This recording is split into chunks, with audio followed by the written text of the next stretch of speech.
Nesta história, uma mulher que já tinha se acostumado a sobreviver sem esperar nada do amor, quase acreditou que o destino, enfim, havia decidido compensá-la. Quando Caio segurou as mãos de Helena e disse que não se importava com a diferença de idade, nem com o fato de ela não poder ter filhos, e que a queria como esposa e como mãe para a pequena Lúcia, algo dentro dela cedeu de uma vez. Depois de tantos anos ouvindo que era tarde demais para ser escolhida, aquelas palavras soaram como um milagre. Só que às vezes, o que chega vestido de salvação traz escondida a prova mais dura de todas.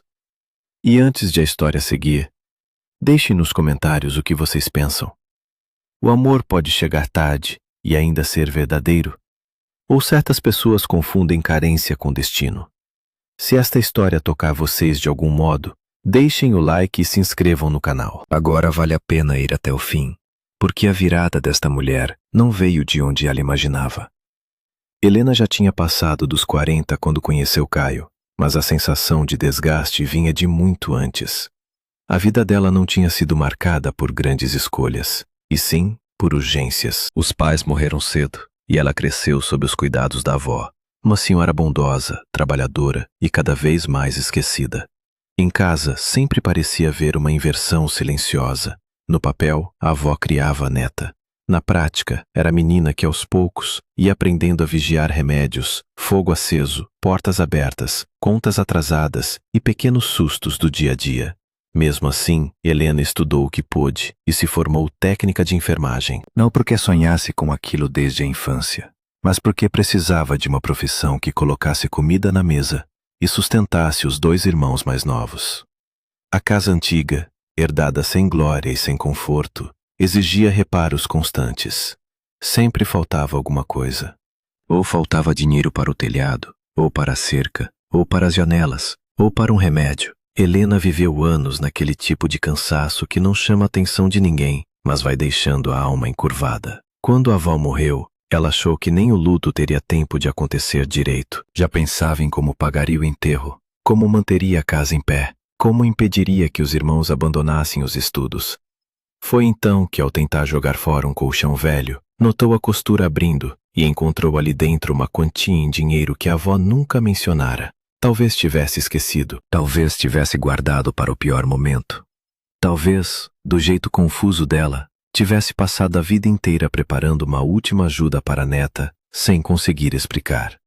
Aquilo não transformou Helena em uma mulher rica, mas deu a ela fôlego. Pagou despesas, atravessou o luto, manteve a casa de pé por mais algum tempo e permitiu que os irmãos crescessem. Os 2, depois de adultos, foram trabalhar longe, em outra região. No início ligavam, mandavam algum dinheiro quando podiam, prometiam que um dia buscariam a irmã.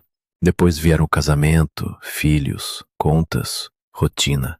E a vida de Helena ficou para trás, parada naquele mesmo lugar, como se ela tivesse sido útil para todos por uma temporada, e cumprida a função, pudesse agora ser deixada em silêncio. Foi nessa fase que apareceu Mauro, um médico da cidadezinha, baixo, calvo, de bigode espesso e humor azedo. Não a procurou com romance, nem com delicadeza, nem com promessas. Procurou com cálculo. Disse Helena, sem qualquer vergonha, que bebia demais, que um dia poderia perder o emprego, que não era apaixonado por ela e que ela não deveria criar ilusões. Em compensação, segundo ele, os 2 eram pessoas práticas. Ele precisava de alguém estável ao lado. Ela, na opinião dele, já não tinha idade para esperar um grande amor. Seria um acordo entre 2 adultos cansados. Helena não se encantou. Como poderia? Aquilo não era pedido de casamento. Era quase proposta de sobrevivência. Mesmo assim, as palavras dele encontraram uma ferida antiga. A sensação de já estar ficando para trás, de ser sempre a mulher que serve, apoia, cuida, mas não é escolhida de verdade. Havia ainda outro motivo para a hesitação dela. No hospital trabalhava Rafael, um enfermeiro querido por todos, de fala calma, ombros largos e uma delicadeza rara.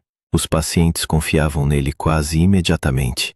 Havia homens fortes que choravam de dor e se acalmavam quando Rafael chegava. Senhoras difíceis que aceitavam remédio só porque era ele quem trazia. Helena gostava dele havia muito tempo, em silêncio. Gostava do jeito como ele olhava as pessoas como se ninguém fosse um incômodo. Gostava da firmeza sem dureza. Gostava, talvez mais do que queria admitir, da paz que sentia quando ele estava por perto. Mas Rafael também vivia preso às próprias responsabilidades. A mãe dele vinha perdendo a memória, e quase todo o tempo livre era consumido pelos cuidados com ela. Helena jamais teve coragem de transformar sua simpatia por ele em qualquer tentativa real, e foi justamente nesse ponto que Mauro fez o estrago mais cruel. Sem que Helena pedisse, sem que houvesse qualquer direito para isso, ele procurou Rafael e contou que ela não podia ter filhos. Disse ainda, com a malícia de quem sabe ferir onde dói, que Helena estaria interessada nele, mas que homem nenhum que quisesse família devia se aproximar de uma mulher incompleta. Quando Helena soube, sentiu uma vergonha funda, daquelas que queimam o rosto e secam a garganta. Não porque houvesse feito algo errado, mas porque alguém pegara sua dor mais íntima e a usara como instrumento de humilhação. Ela ainda perguntou, quase sem voz, o que Rafael respondera.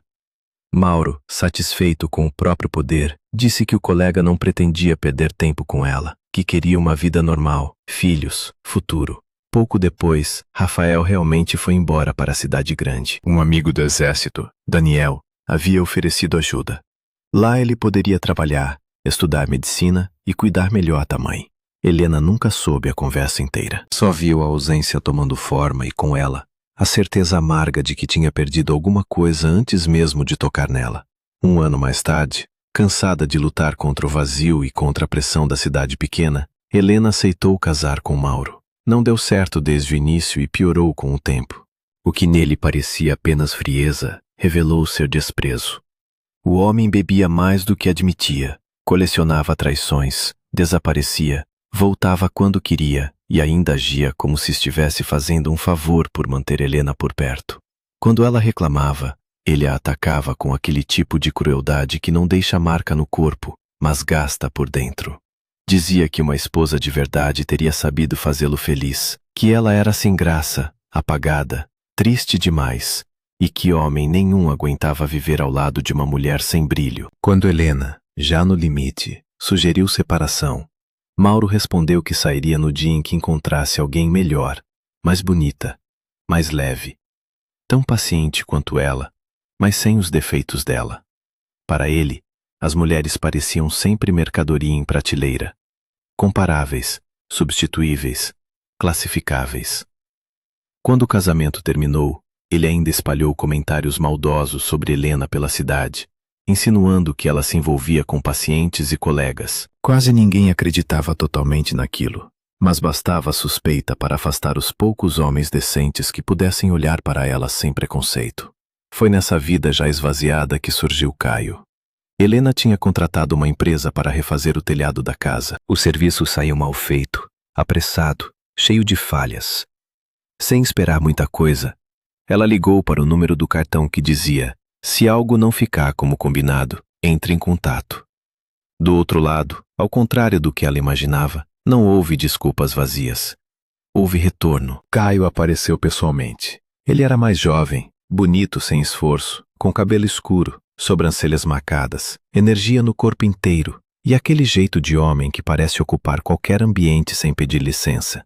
O mais desconcertante, porém, não foi a aparência.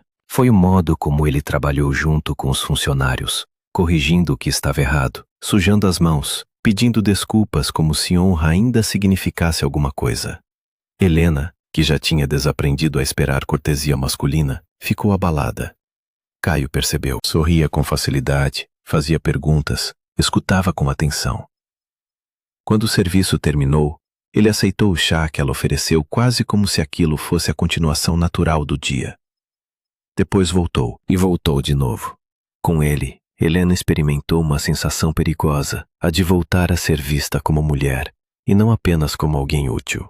Caio dizia que gostava da serenidade dela, da força silenciosa, do modo como a casa, apesar de simples, carregava cuidado em cada detalhe. Falava também da filha, Lúcia, uma menina sensível que criava sozinho.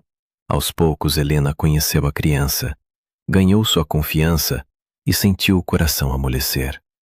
Quando Caio a pediu em casamento, Os dois já se conheciam havia tempo suficiente para que aquilo não parecesse precipitado. Ainda assim, Helena impôs uma condição. Se entrasse na vida daquela menina, não seria como visita provisória. Queria assumi-la oficialmente. Não aceitaria ser apenas a mulher do pai, tolerada até o dia em que deixasse de ser conveniente. Se Lúcia a chamasse de mãe, aquilo teria de significar compromisso para a vida inteira. Caio concordou sem hesitar, e foi justamente essa resposta que enterrou as últimas resistências de Helena.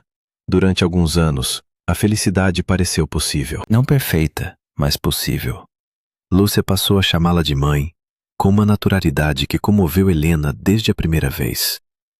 Era como se a menina tivesse reconhecido antes dos adultos quem de fato estava disposta a ficar. A casa, antes pesada de silêncio, ganhou rotina, vozes, cadernos escolares na mesa, roupa pequena secando no quintal, domingo com cheiro de bolo, conversa de fim de tarde.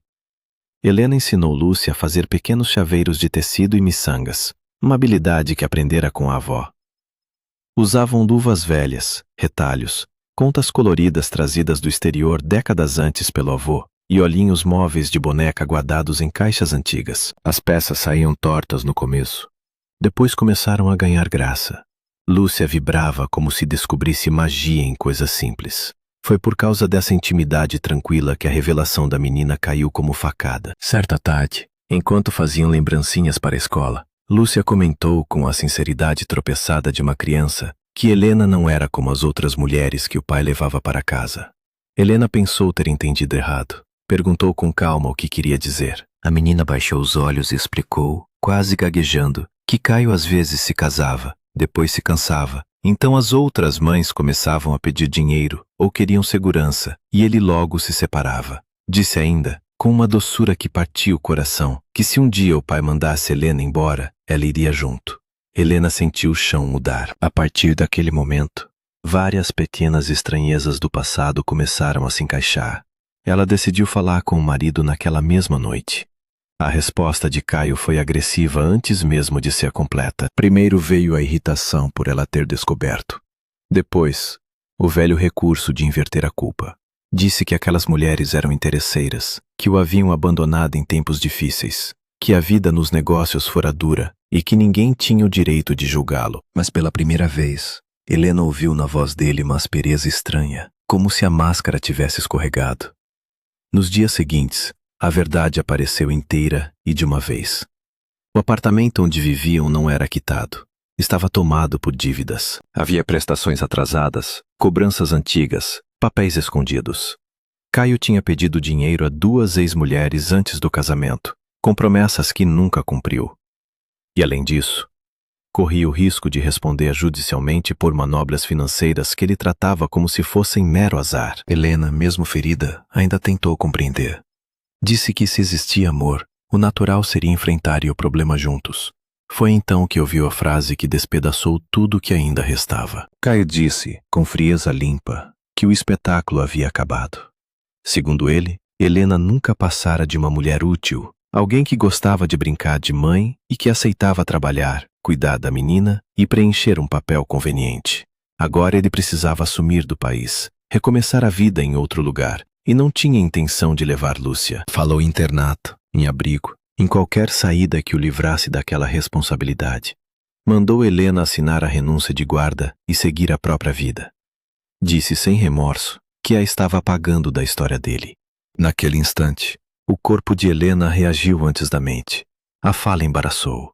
Um lado do rosto começou a pesar. A mão falhou. Como profissional da saúde, ela entendeu na mesma hora o que os sinais sugeriam. Pediu, num sopro, que Caio chamasse ambulância. Ele olhou com impaciência e respondeu que não cairia em teatro.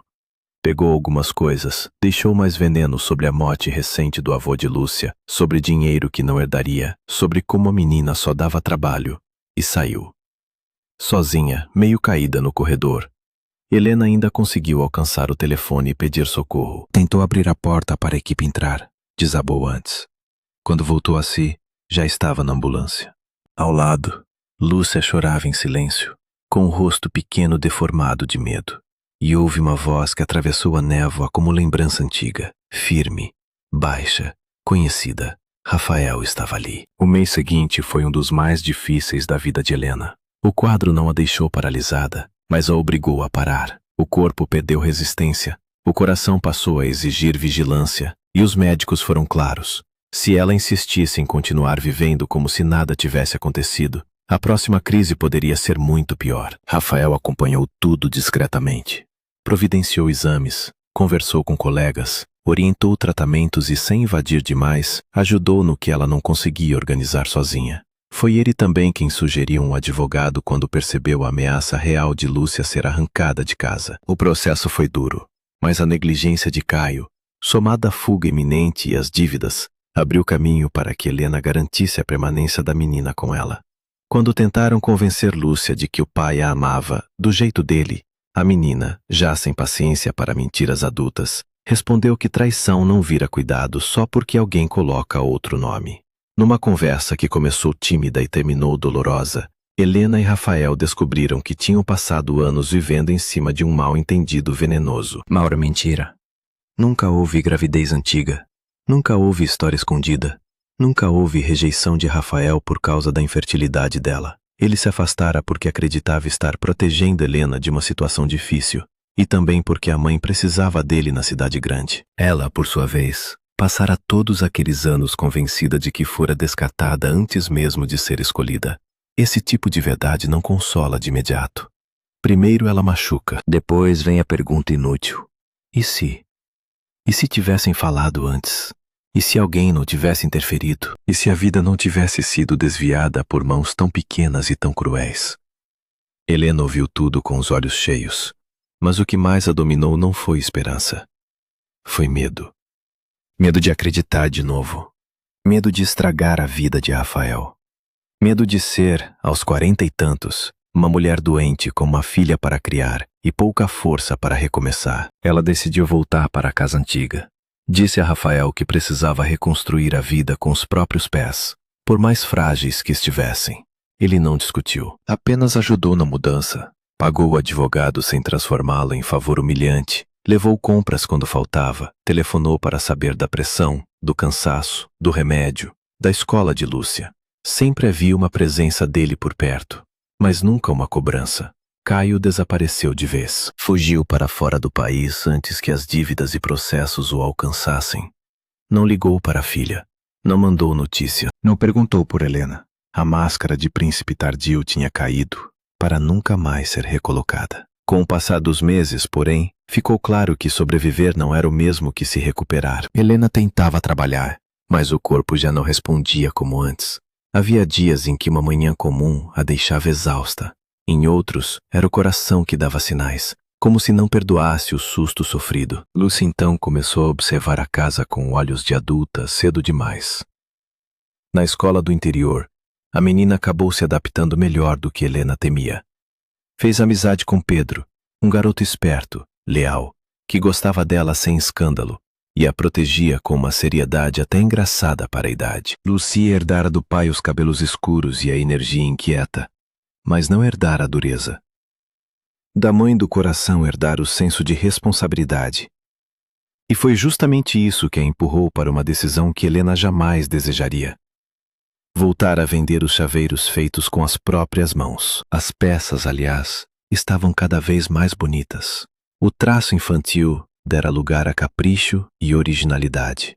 Ursinhos, cachorrinhos, passarinhos, pequenos rostos sorridentes feitos de lã e miçangas. Só que por trás daquela delicadeza havia necessidade. Lúcia vendia para ajudar nas despesas da casa e nos remédios da mãe. Helena percebia, sofria, proibia, chorava, voltava atrás. Em alguns momentos, humilhada por depender da própria filha, chegava a pensar se não teria sido melhor deixar a menina num lugar com mais recursos. Mas bastava lembrar os poucos meses da própria infância em abrigo, a indiferença, o vazio nos olhos das crianças, a fome de colo, para saber que abandono nunca vira proteção só porque é limpo e organizado. Numa tarde de céu pesado, Lúcia e Pedro foram até a beira da estrada vender os chaveiros. As senhoras que normalmente ficavam ali com mel, frutas e compotas foram embora cedo. Quase ninguém parou. Escurecia, fazia frio. e Pedro já temia a bronca do pai por ter pego escondido a velha moto da família. Mesmo assim, se recusava a deixar Lúcia sozinha. Ela insistia que precisavam vender ao menos alguma coisa naquela noite. O salário de Helena atrasara, o posto de saúde tinha dificuldade para fornecer certos remédios e a menina aprendera cedo demais a fazer conta com medo. Foi então que um carro grande, elegante demais para aquela estrada, reduziu a velocidade. No banco de trás vinha Daniel, amigo de infância de Rafael e companheiro de exército de outros tempos. Tinha saído da vila muitos anos antes, crescera na vida, passara a administrar negócios de gente muito rica e, apesar da aparência de homem ocupado, mantinha memória para as origens. Ao avistar duas crianças paradas quase no escuro, uma protegendo a outra com aquele instinto improvisado dos pequenos que se viram sozinhos cedo demais, pediu ao motorista que encostasse. Lúcia ofereceu os chaveiros por um valor modesto. Daniel pegou um, depois outro e parou. Reconheceu imediatamente o estilo dos bonequinhos. Anos antes, na juventude, vira a avó de uma moça ruiva da vila fazer peças muito parecidas. A lembrança voltou com força. Perguntou de quem eram. Perguntou o nome da menina. Perguntou o nome da mãe. E, sem perceber, abriu a porta para que Lúcia dissesse aquilo que ninguém adulto conseguira dizer de forma tão simples. A mãe dela se chamava Helena. Tinha criado uma filha que não saíra do ventre, quase morrera por causa de um homem mentiroso e ainda fingia não enxergar que Rafael a amava havia anos. Daniel comprou todos os chaveiros, pagou muito acima do preço e decidiu acompanhar as crianças até a casa. Não por pena, por convicção. Conhecia Rafael o suficiente para saber que aquele homem passara tempo demais aceitando a própria ausência como se fosse destino. E conhecia gente manipuladora o bastante para reconhecer os rastros que alguém como Caio deixava para trás. Quando Helena viu o carro parar diante do portão, por um segundo pensou em passado voltando para cobrar mais alguma conta. Mas quem desceu foi Daniel, com um jeito direto de quem não gosta de rodeios. Aceitou o chá, elogiou os bolinhos, mandou Lúcia esperar um pouco no outro cômodo e foi logo ao ponto. Disse que Rafael queria ajudar mais do que Helena permitia. Contou que o amigo chegara a cogitar colocar o próprio apartamento à disposição dela e da menina. Acrescentou sem cerimônia que já estava cansado de ver duas pessoas desperdiçando anos por medo. Helena tentou reagir com prudência.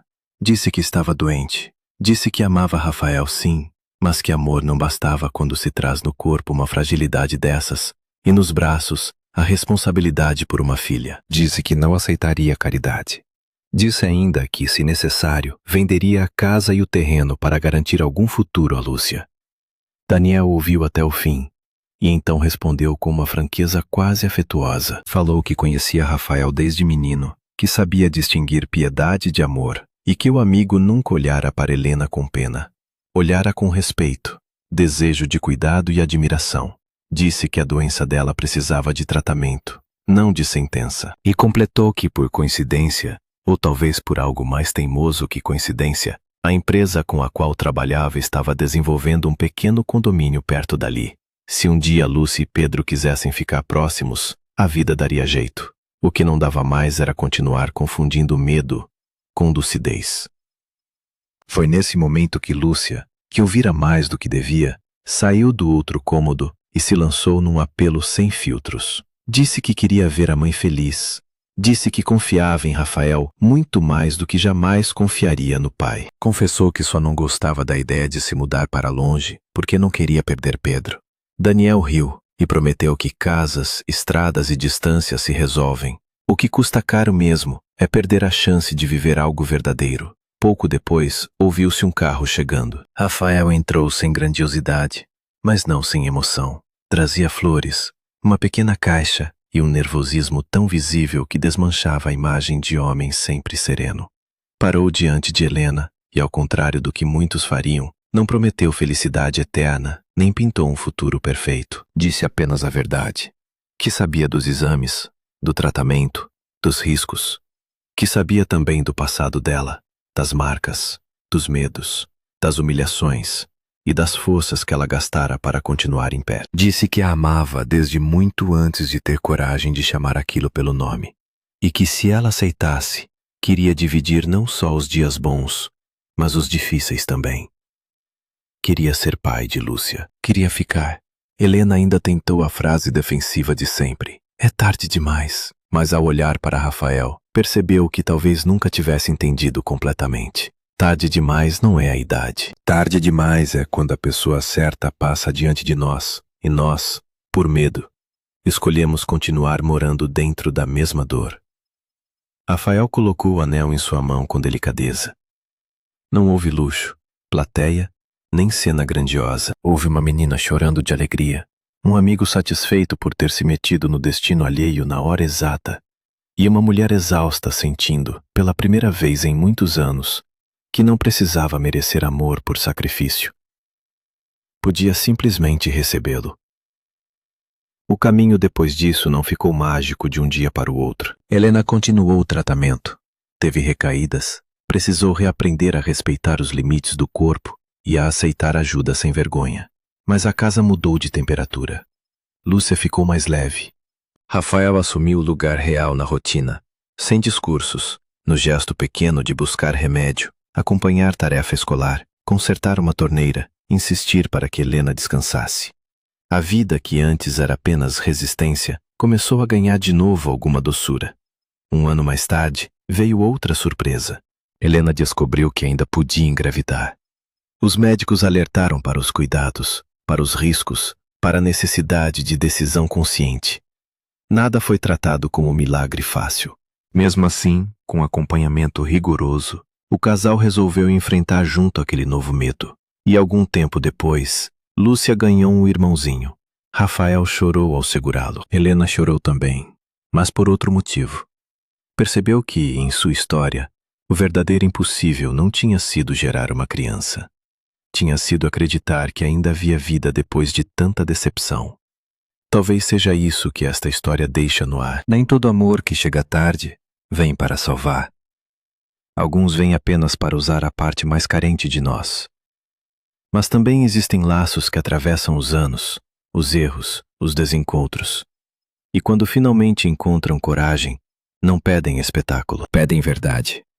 E às vezes, o que cura uma pessoa não é esquecer o que sofreu, mas enfim parar de oferecer o próprio coração a quem só sabe medir vantagem. Se vocês já viram algo parecido na própria vida ou na vida de alguém, contem nos comentários. Deixem um like, inscrevam-se no canal e quando este vídeo terminar, assistam à próxima história ou à playlist que estará nas telas finais. Às vezes, uma história inventada ajuda a nomear dores muito reais. En esta historia de ficción, una mujer que ya había dejado de esperar ternura terminó creyendo que la vida, por fin, había decidido mirarla con compasión. Cuando Adrián le dijo a Mariana que no le importaba que ella fuera mayor, ni que no pudiera tener hijos, y que el destino mismo la había puesto en su camino para convertirla en su esposa y en la madre de su pequeña Camila, ella sintió que el corazón le hacía un lugar a la esperanza por primera vez en muchos años. Después de tanta soledad, aquellas palabras sonaron como una puerta que se abría. Lo que Mariana no sabía era que algunas puertas no conducen a un hogar, sino al cuarto más oscuro de una prueba. Antes de seguir, cuéntenme en los comentarios qué piensan ustedes. ¿El amor verdadero puede llegar tarde? ¿O hay momentos en los que la necesidad de ser querido vuelve peligrosamente fácil creer cualquier promesa? Y si esta historia logra tocarles algo por dentro, dejen su like y suscríbanse. Vale la pena quedarse hasta el final, porque el golpe más duro de esta mujer no fue el que la derribó, sino el que la obligó a entender quién sí estaba dispuesto a quedarse. Mariana no se volvió desconfiada por capricho. La vida la fue puliendo de un modo áspero, como si cada año le quitara un poco de ingenuidad y le dejara, a cambio, más resistencia. Quedó huérfana siendo muy joven. La crió su abuela, una mujer buena, sacrificada y cada vez más olvidadiza. En esa casa antigua del pueblo, la ternura siempre convivió con la precariedad. A ratos parecía que la anciana cuidaba a la nieta. A ratos era evidente que la muchacha vivía pendiente de la memoria ajena, de una olla que podía quedarse al fuego, de una puerta mal cerrada o de una medicina que nadie recordaba haber tomado. Con esfuerzo y urgencia, Mariana estudió enfermería. No tuvo el lujo de elegir una vocación entre muchas opciones. Necesitaba algo que le permitiera trabajar rápido, llevar comida a la mesa y sacar adelante a sus 2 hermanos menores. La casa se caía a pedazos en una forma lenta y terca. Una gotera aquí, una pared vencida allá, una ventana rota, un piso que crujía demasiado. Todo costaba, todo se postergaba, todo parecía exigirle a ella más de lo que una sola persona podía dar. Cuando su abuela murió, Mariana pensó que se hundiría sin remedio. No sabía cómo pagar el entierro, cómo sostener la casa, cómo evitar que sus hermanos abandonaran el camino que apenas empezaban a construir. Pero, mientras limpiaba un colchón viejo que estaba por tirar, descubrió dinero escondido entre las costuras. Era una suma importante para alguien que siempre había vivido contando monedas. La abuela jamás le habló de ese ahorro. Tal vez lo olvidó. Tal vez lo guardó para el día en que Mariana ya no tuviera a quien acudir. Aquello no resolvió su vida, pero le dio aire. Le permitió despedir a la anciana con dignidad, aguantar un tiempo y seguir empujando la rueda. Con los años, los hermanos crecieron, se fueron lejos a trabajar y, al principio, llamaron seguido. Luego llegaron sus propios matrimonios, los hijos, las cuentas, los apuros de cada uno. Mariana terminó quedándose sola en el mismo pueblo, en la misma casa, con la extraña sensación de haber sido indispensable para todos mientras la necesitaron y prescindible justo después. Fue en esa época cuando apareció Sergio, un médico del lugar que no sabía disfrazar su egoísmo ni siquiera con modales. Era de esos hombres que creen que la sinceridad consiste en ser crueles sin culpa. Cuando le propuso matrimonio a Mariana, no habló de amor ni de futuro compartido.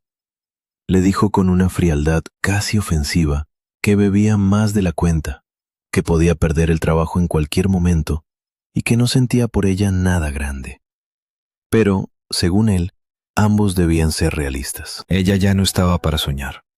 Él necesitaba una mujer que no lo abandonara cuando las cosas empeoraran. Juntos, dijo, al menos podrían sobrevivir.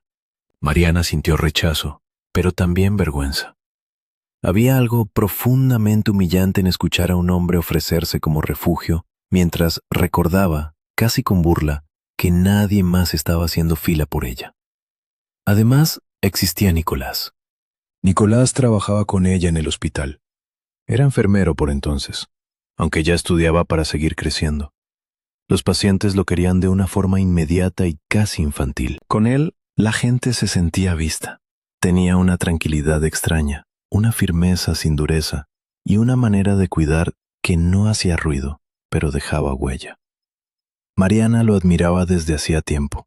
Le gustaba su paciencia, la seriedad con la que trataba a los ancianos, la delicadeza con la que acomodaba una almohada o explicaba un tratamiento. Le gustaba también, aunque rara vez se lo confesaba a sí misma, cómo se sentía el aire cuando él estaba cerca. Pero Nicolás tenía su propia carga. Su madre estaba perdiendo la memoria, y gran parte de su vida giraba alrededor de atenderla. Mariana nunca reunió el valor para dar un paso hacia él. Y entonces Sergio intervino donde nadie lo había llamado. Sin permiso, sin derecho y sin vergüenza, habló con Nicolás y le contó que Mariana no podía tener hijos. Le hizo creer que ella estaba interesada en él, pero que ningún hombre con deseos de formar familia debía mirar hacia una mujer vacía. Cuando Mariana supo lo que había hecho, sintió una de esas heridas que no sangran, pero laten durante años. No porque la infertilidad la definiera, sino porque alguien tomó su dolor más privado y lo convirtió en un arma. Todavía se atrevió a preguntarle qué había respondido Nicolás. Sergio, satisfecho con el daño, le dijo que él no perdería el tiempo, que quería una vida normal, una casa, hijos, un futuro distinto. Poco después, Nicolás se marchó a la ciudad. Un viejo amigo suyo, Julián, le había ofrecido techo y ayuda para seguir estudiando medicina mientras cuidaba mejor a su madre. Mariana nunca supo en qué había creído él exactamente. Solo vio cómo se iba y se quedó con la sensación de haber sido rechazada sin siquiera haber intentado acercarse. Cansada, herida y con la autoestima hecha cenizas, un año más tarde aceptó casarse con Sergio. No hubo una sola etapa buena en ese matrimonio, aunque ella al principio quiso convencerse de que, tal vez con paciencia, las cosas podían mejorar. No mejoraron. Él bebía demasiado, Desaparecía, coqueteaba con otras mujeres, humillaba a Mariana con frases cuidadosamente venenosas y siempre encontraba la manera de responsabilizarla por su propia bajeza. Si ella reclamaba, él contestaba que una mujer verdaderamente alegre habría sabido retenerlo, que con una esposa correcta él sería otro hombre, que vivir al lado de alguien tan apagado volvía gris cualquier casa. Cuando Mariana, agotada, le dijo que entonces se separaran, Sergio respondió con descaro que se iría en cuanto apareciera una mujer más atractiva, más ligera, más divertida y tan paciente como ella. Para él, las mujeres parecían productos comparables, jamás personas con dignidad. La separación no trajo alivio total. Ofendido porque Mariana hubiera querido salirse de su control, empezó a ensuciar su nombre. Hizo circular rumores, insinuó cosas sobre compañeros y pacientes. Casi nadie le creyó del todo, pero bastó para sembrar duda y alejar a cualquiera que pudiera acercarse con buenas intenciones. Así llegó Adrián a la vida de Mariana, justo cuando ella ya no esperaba nada. Todo comenzó con una reparación mal hecha en el techo de la casa. Mariana contrató a una empresa, pagó lo que pudo y recibió un trabajo descuidado. Molesta, llamó al número que venía en una tarjeta donde ofrecían hacerse responsables si algo salía mal. Para su sorpresa, el dueño en persona apareció. Adrián no llegó con evasivas ni promesas vacías. Llegó dispuesto a corregir. Trabajó junto a los empleados, revisó cada detalle. Pidió disculpas y se comportó como si todavía existieran hombres a quienes la palabra dada les importara. Era más joven que ella, elegante, seguro, de mirada viva, con el tipo de encanto que desordena los pensamientos incluso de quien ha aprendido a desconfiar. Mariana intentó mantener distancia. No pudo del todo. Adrián sabía conversar, observar, escuchar. Volvió otro día, luego otro. Aceptó un café. Preguntó por la casa, por la historia de ella, por las flores del patio. Y Mariana, que llevaba años sintiéndose apenas funcional, empezó a recordar lo que era ser mirada como mujer. Con el tiempo conoció también a Camila, la hija de Adrián. La niña era sensible, despierta, necesitada de afecto en un modo que a Mariana le dolió desde el primer momento. Ganarse su confianza fue más fácil de lo esperado. La pequeña se acercó sin reservas, como si hubiera estado esperando a alguien así. Y esa cercanía terminó de derribar las defensas de Mariana. Cuando Adrián le propuso matrimonio, ella puso una condición firme. Si iba a entrar en la vida de Camila, no sería para pasar por ella como una sombra temporal. Quería asumirla formalmente. Quería que la niña supiera que no era una mujer de paso, una presencia prestada mientras todo convenía, sino alguien que se haría responsable de ella de verdad. Adrián aceptó sin discutir, y en esa respuesta Mariana creyó ver seriedad, madurez, promesa. Durante un tiempo, la felicidad fue una rutina posible. Camila comenzó a decirle mamá con una naturalidad conmovedora. La casa se llenó de dibujos, tareas escolares, meriendas improvisadas, risas pequeñas y ese desorden doméstico que a veces es la forma más concreta de la paz. Mariana le enseñó a la niña a hacer llaveros y muñequitos con retazos, lana y cuentas antiguas que habían pertenecido a su abuela. También usaban pequeños ojos móviles de muñeca guardados desde hacía años en una caja. Camila estaba fascinada con aquello. Veía magia donde antes había simples restos de otra época. Fue justo en una tarde de manualidades cuando la niña soltó la frase que cambió todo. Le dijo Mariana que no era como las otras mujeres que su papá había llevado a la casa. Mariana, sin entender, le pidió que explicara. Camila, avergonzada y casi llorando, contó que Adrián se casaba, se aburría. Luego aquellas mujeres empezaban a pedirle dinero, seguridad o estabilidad, y él terminaba alejándolas. Después añadió algo que partió a Mariana por dentro.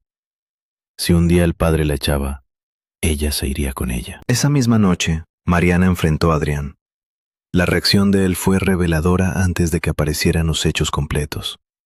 No respondió con claridad, sino con fastidio. Luego llegaron las verdades.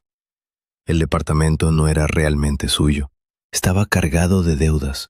Había cuotas vencidas, pagos atrasados, préstamos que 2 exesposas le habían hecho bajo promesas jamás cumplidas, y un posible problema legal por maniobras financieras de dudosa limpieza.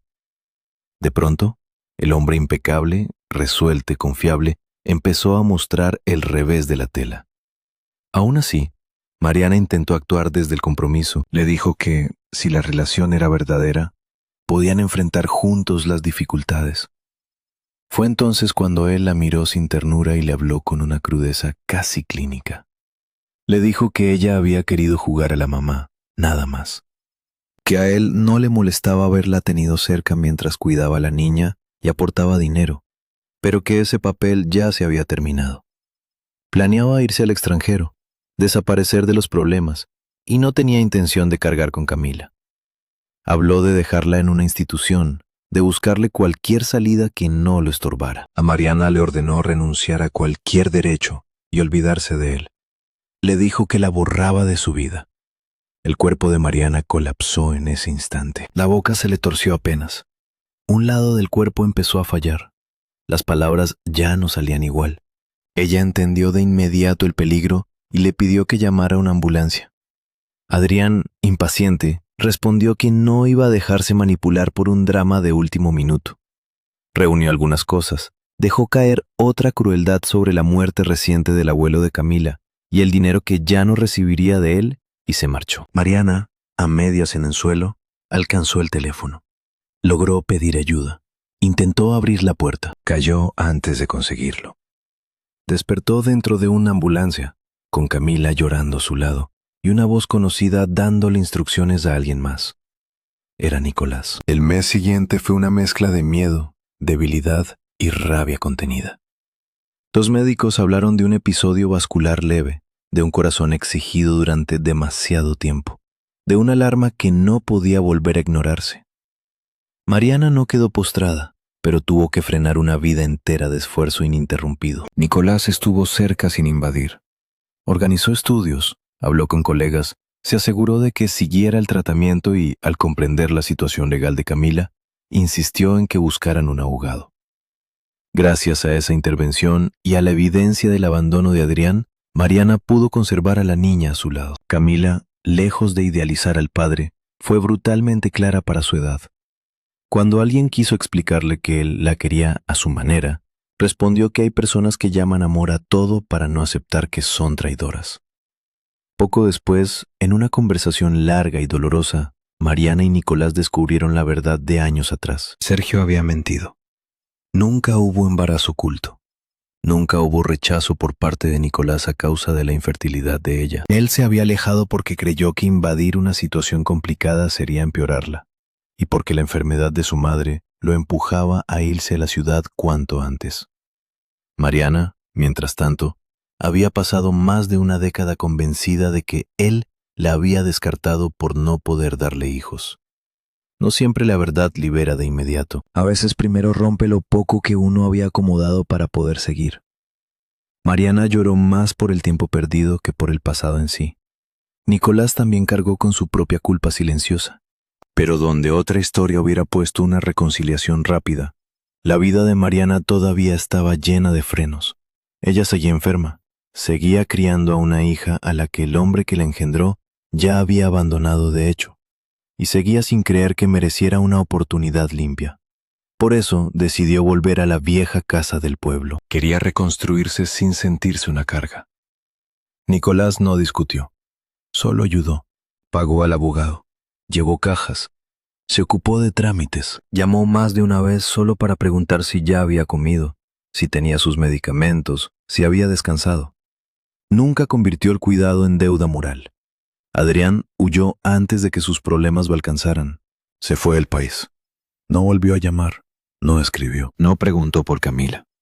La niña dejó de esperarlo mucho antes que Mariana dejara de resentir la destrucción que había dejado detrás. Pero vivir lejos de él no resolvió la fragilidad de Mariana. Intentó trabajar, sí, aunque cada vez le costaba más. Había días en que se levantaba y ya se sentía vacía. Otros en que el corazón parecía recordarle con sobresaltos que la angustia prolongada también enferma el cuerpo. Camila empezó a mirarla con la preocupación seria de quienes han crecido antes de tiempo.